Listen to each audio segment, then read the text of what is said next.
Good afternoon, ladies and gentlemen. How are you doing? Today is the 3rd of October, 2025, the year of our Lord. And I wanted to make another fast video here for you. I just put one out a little bit ago called the 1.7 million voter challenge. Go to Leo Naranjo IV Governor. That's the number 4governor.com. You can see our 1.7 million person challenge, million voter challenge.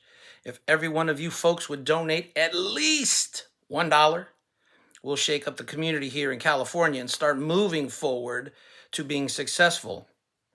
Which brings me to the reason of this particular video. As again, I've said numerous times on the campaign trail here, I'm not looking for folks to vote for me simply because I'm a Republican.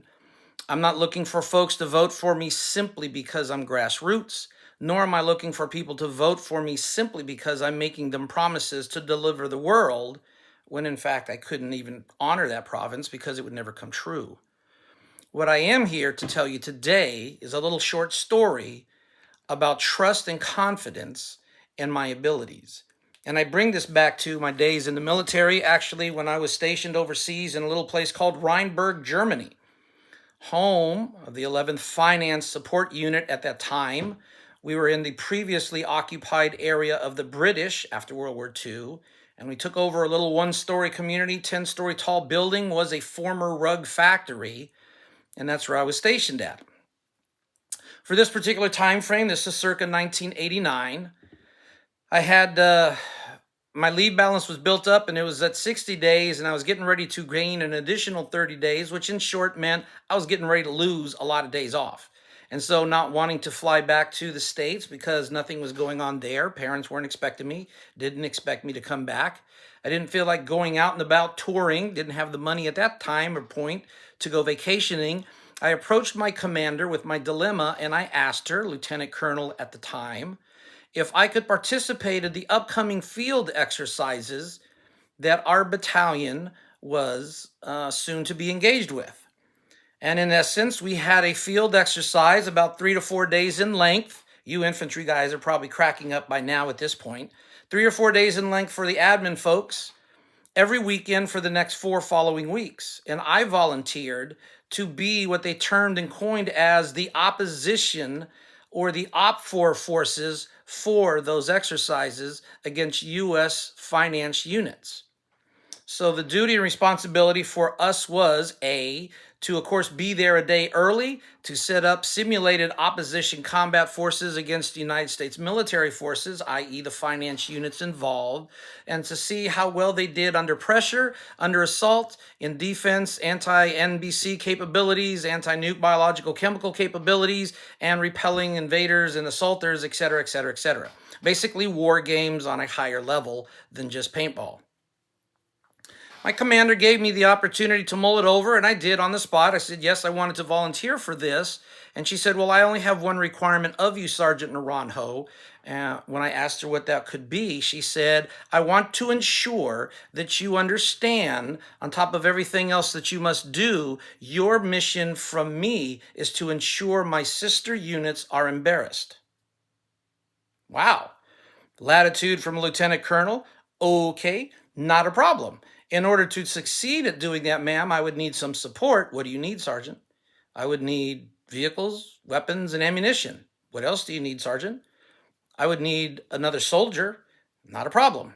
And anything else that you need, you let me know before you depart. No, by the way, your first assignment is going to be 2 days from now.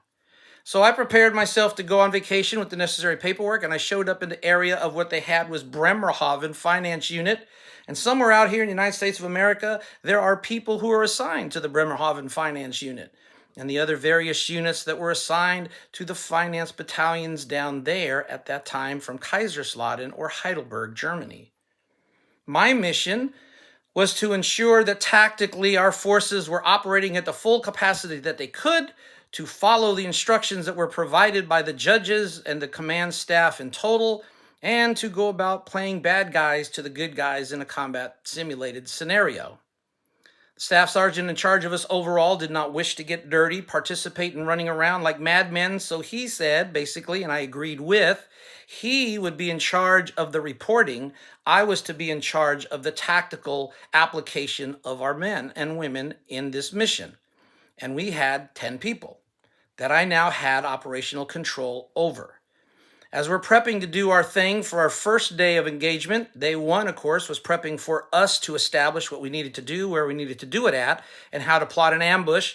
On the second day, we're now getting ready to actually do successful missions against our sister unit. And I had coined myself Lieutenant Eryemko of the 69th NKVD Regiment. For those people with filthy minds, yes, it's exactly why I named it that way. And we were getting ready to assault the United States Army positions when I noticed I caught a couple of my soldiers taking batteries out of their Miles unit, which at that time was the military application of laser tag systems on our web gear, on our field gear. When I asked those soldiers what they were doing and why they were doing it, they told me that they didn't want to be shot and have simulated casualties amongst themselves, so they were going to take out their batteries so that if they were hit, it would never register. And somewhat bewildered and befuddled, I looked at them and I told all of my soldiers under my command at that point, those batteries better be in, they better be fresh, and the only way you're going to get shot is if you do something dumb like not follow my orders or directions, and if you do, we'll get through this unscathed. So reluctantly, those individuals put their battery packs back in, put on their gear, and proceeded a little bit sluggishly to go forward, understanding it wasn't in defiance of my orders as a NCO in the United States Army. It was their unwillingness, to follow me because they didn't know what type of leader I was. They didn't know how competent I was, and the bottom line was they didn't trust me at all. And so we went forward after being given instructions by the judge group on how we were to do, what we were to do, when we were to do, and how often we were to do it. They gave us this big book to look at, look over, and I quickly dispensed with that big book, and I told them how we're going to do this as the bad guys versus the good guys, and we proceeded to raise, pardon the French, holy hell on our sister unit for the next 2 hours of simulated combat. When it was all said and done, we suffered 1 casualty, we inflicted 50 on our opposing forces, we caused the burning up of nearly 1/3 of their weekend's worth of ammunition in 1 2-hour engagement. And ladies and gentlemen, let me tell you this, it was only 10 o'clock in the morning. We still had 2.5 more days to go. And this was just the start of the fun that I had that weekend. We did have an incident, however, shortly after that engagement. 3 of the judges came down and they talked to my boss at first, the E6 in charge. They called me over and they said, Sergeant Naranjo, we have some bad, unsettling news and reports. The commander is indicating to us that your soldiers are cheating. That's a shock and news to me. In which way? Well, the commander says that according to his NCO Corps and his soldiers, that no hits were registered against the opposing forces, no matter how much ammunition was fired at them. And I said, well, that can't be because our Miles equipment, our computerized web gear equipment is working functionally and the batteries are all there. At this point, one of the judges turned to the senior judges and said, I have to state and indicate what Sergeant Naranjo is telling you is true. We're having a complaint from the judges that his soldiers are coming back to the judge tent every 4 hours to change out fresh batteries for fresh batteries to ensure there's no accusation of cheating. So they borrowed 2 of the soldiers to walk back to the command tent, and they went through the paces. When the soldiers came back, I asked them, what happened? What did they put you through, and why did they need you? And what these soldiers told me was they had numerous soldiers from the American forces come up, fire into the Miles equipment in order to register a hit, and found out that both the Miles equipment of the shooter and the Miles equipment of the defender were working properly and 100% of their capacity. So that was dismissed by the judges offhand. The commander of that unit, a particular major in charge, was highly pissed off at me and my aggressiveness. And what happened was I had soldiers who were not only elated in what they could do and accomplish, they were inspired on how they could do it and accomplish it. In short, ladies and gentlemen, these people now had gained and earned a respect for me that was, in short, difficult to describe. Short of telling you that they trusted me with what I was telling them to do. They trusted me in where I was guiding them to go, and they trusted me to lead them through this exercise, through this weekend, knowing that I was competent enough to do it. and keep casualties on our side to a minimum while we inflicted heavy casualties on the other side as a maximum. That's called doing results, making results, and achieving success. What I did with my actions through words and deeds was I instilled in those people trust because that's what I earned. Something very difficult to do with soldiers who you've never met but the first time out. Rank respect was there because that was automatic, but the personal respect had to be earned by me, by them, and I accomplished that 100% fully across the board. So why am I relating this story to you here today and now?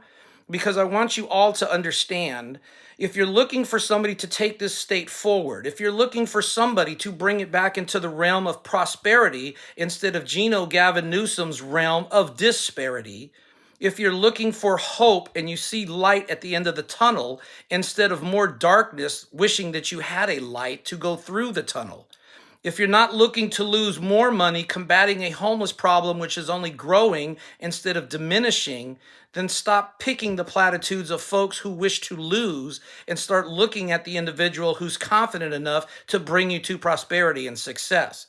I'm not here to be mediocre. I'm not here to lose, and I'm not here to make noise. I'm here to help the citizens of this state prosper and to be number one and to win and to be successful at whatever it is they wish to do. Not the criminal element, they need to be gone. But for those people who are trying to do a business, who are trying to start a business, operate a business, those are the folks we're trying to look at to be successful. For folks trying to get an education, those are the folks we're looking at to try and be successful and to help out. And for this state as a whole, I want California to be something that other folks envy and not look at as the most misfitted state of the union in the 21st century. That's what I'm here and that's what I'm about. If I can earn your trust and I can earn your confidence, then we can do things together that'll shock the community of California, that'll shock the counties of California, that'll shock the parties of California, and that'll send ripples across this nation. Thank you very much. Please look me up, Leo Naranjo, the number 4 governor.com. You'll find the information that you're looking for of what I'm about, what I stand for, and what I have in plan for helping out California and taking us away from socialism and bringing us back into the republic that we belong to. You guys have a great afternoon and a wonderful weekend, and I hope to speak to you all one day very soon.